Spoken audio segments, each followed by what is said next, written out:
बच्चों, आज हम अध्याय 9 पढ़ेंगे, कहाँ कहाँ से पानी।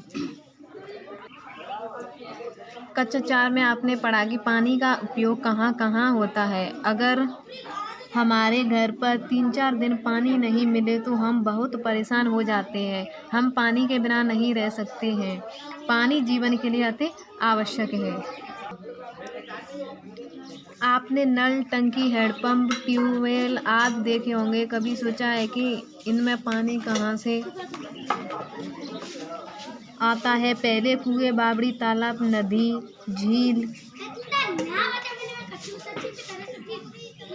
आदि से पानी लाते थे। आजकल शहरों में घर घर नल लगे हुए हैं। क्या लगे हुए हैं? नल। गांवों में भी जलदाय विभाग की टंकियां बनी हुई हैं और उनके पास नल लगे हैं। कहीं कहीं पर हैंडपंप भी लगे हुए हैं। देखिए, आपका क्वेश्चन है कि आपके गांव और आसपास पानी के कौन कौन से स्रोत हैं।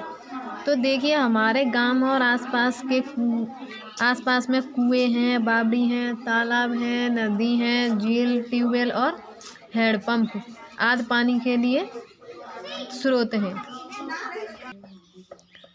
राजस्थान में जल की महत्ता को समझते हुए राजा महाराजाओं और जन सामान्य ने मिलकर जल संग्रह के लिए समृद्ध तंत्र विकसित किए थे, जिसमें एक या एक से अधिक तालाब आपस में नहरों द्वारा जुड़े होते थे। एक एक कर सभी तालाब वर्षा जल से भरते, उसके बाद उस क्षेत्र से पानी बाहर निकलता था। इसी तरह घरों में भी वर्षा जल को संग्रहित किया जाता था। वर्षा जल के प्रवाह क्षेत्र में आए नालों, नहरों को रोकने से क्या प्रभाव पड़ेगा? तो देखिए, वर्षा जल के प्रवाह से क्षेत्र में आए नालों और नहरों को रोकने से बाढ़ के हालात बन जाएंगे। क्या आपके आसपास कोई बड़ा तालाब या बांध है? तो हाँ, हमारे आसपास एक बड़ा तालाब है। इससे कितने तालाब नाली जुड़े हुए हैं? तो देखिए, इससे 2 नाली जुड़े हुए हैं। इन तालाबों में किस महीने में पानी अधिक रहता है? तो इन तालाबों में बारिश के महीने जैसे जुलाई तथा अगस्त में पानी अधिक रहता है। क्या अलग अलग तालाबों के पानी का उपयोग भी अलग अलग किया जाता है? नहीं। देखिए, तालाब का पानी सभी को बराबर तरीके से ही उपयोग में किया जाता है। सभी को सिंचाई में लिया जाता है और सभी तालाबों का पानी पीने के योग्य होता है। पानी पीने के काम आता है।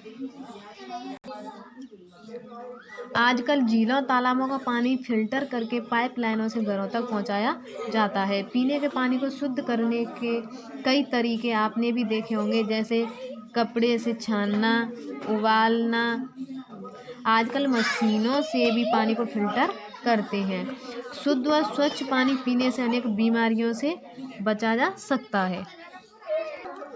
देखिए, ये क्वेश्चन है कि झील, तालाब के पानी को फिल्टर क्यों करते हैं? तो झील या तालाब के पानी होते हैं वो दूषित होते हैं, इसलिए उनको पानी को फिल्टर करके पीने के योग्य बनाया जाता है। झीलों, तालाबों का पानी किन किन कारणों से दूषित होता है?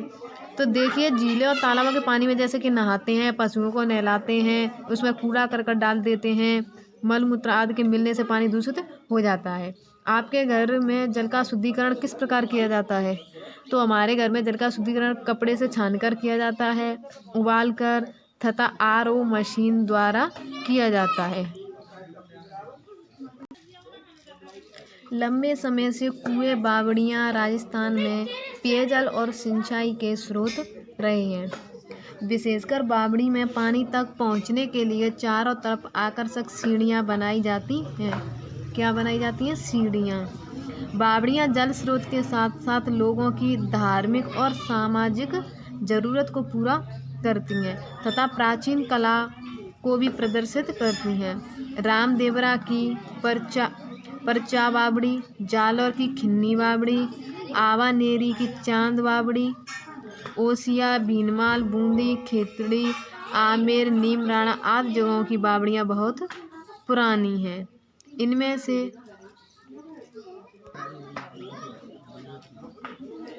इनमें से कई रखरखाव के अभाव के कारण खराब हो रही हैं। हमें इनके संरक्षण के प्रति जागरूक रहना चाहिए। रामदेवरा में आने वाले तीर्थयात्री परचा बावड़ी के पानी को पवित्र जल के रूप में मानते हैं और अपने साथ ले जाते हैं। झुंझुनू की मैरतनी बावड़ी प्राचीन, सुंदर और कलात्मक बावड़ी है। यह 150 फीट गहरी है। इसमें झरोखे व बरामदे भी बने हैं। देखिए क्वेश्चन है कि बावड़ियों में सीढ़ियाँ क्यों बनाई जाती हैं। देखिए बावड़ियों में सीढ़ियाँ पानी तक पहुँचने के लिए बनाई जाती हैं। अगला है अपने आसपास किस बावड़ी के बारे में पता कीजिए और लिखिए। इसे कब व किसने बनवाया, इसका पानी कितना व कैसा है। तो हमारे आसपास एक चांदनी बावड़ी है। इसे बहुत समय पहले राजाओं ने बनवाया था। अब बावड़ी का रख रखाव न होने से इसका पानी कम हो गया है तथा दूषित भी हो गया है। अब पुनः इसका रख रखाव किया जा रहा है। अगला देखिएगा बावड़ियाँ का पानी गंदा न हो इसके लिए हमें क्या करना चाहिए। बावड़ियाँ का पानी गंदा न हो इसके लिए हमें बावड़ियों के पानी में गंदगी नहीं करनी चाहिए तथा समय समय पर इनकी सफाई करते रहना चाहिए। बावड़ियों की तरह अनेक कुएं भी कलात्मक हैं। कुएं गोलाकार होते हैं। इनमें पक्की दीवारें बनी होती हैं। कुओं से पानी कई तरीकों से निकालते हैं। इसके पास बने चौकोर चबूतरे पर कलात्मक छतरियाँ, खेलियाँ, कुंडियाँ भी बनाई जाती थीं। देखिए आपका क्वेश्चन है कि कुएं और बावड़ी में क्या अंतर है। तो देखिए कुएं में पानी तक पहुंचने के लिए सीढ़ियां नहीं होती हैं, जबकि बावड़ी में पानी तक पहुंचने के लिए सीढ़ियां बनी होती हैं। दूसरा है कुएं में पानी कहां से आता होगा। तो देखिए कुएं में पानी पृथ्वी के अंदर के जल स्रोतों से आता होगा। अगला है कि चित्र में जो तालाब दिखाया गया है क्या उसका पानी पीने के योग्य है। देखिए आपको चित्र दिखाई दे रहा है, तो क्या ये पीने के योग्य है। तो ये नहीं, ये पीने के योग्य नहीं है। अगला देखिए पेयजल स्रोत किन किन कारणों से प्रदूषित हो रहे हैं। तो देखिए पेयजल स्रोत हैं स्नान करने से हैं, पशुओं को पानी पीने और नहलाने से भी प्रदूषित होते हैं, मलमूत्र करने से और कूड़ा करकट डालने से भी जल स्रोत हैं वो प्रदूषित हो जाते हैं। वो पानी पीने योग्य नहीं रहता है। इसलिए हमें कूड़ा करकट और स्नान नहीं करना चाहिए पेयजल में। अगला देखिए पेयजल स्रोतों का पानी साफ रहे इसके लिए हमें क्या क्या करना चाहिए। तो पेयजल स्रोत का पानी साफ रहे इसके लिए हमें इन स्रोतों में कूड़ा करकट नहीं डालना चाहिए और मलमूत्र स्नान आदि नहीं करना चाहिए और समय समय पर इन स्रोतों को साफ करते रहना चाहिए। इस तरह से हम जल स्रोतों का पानी साफ रहे हम उपाय कर सकते हैं।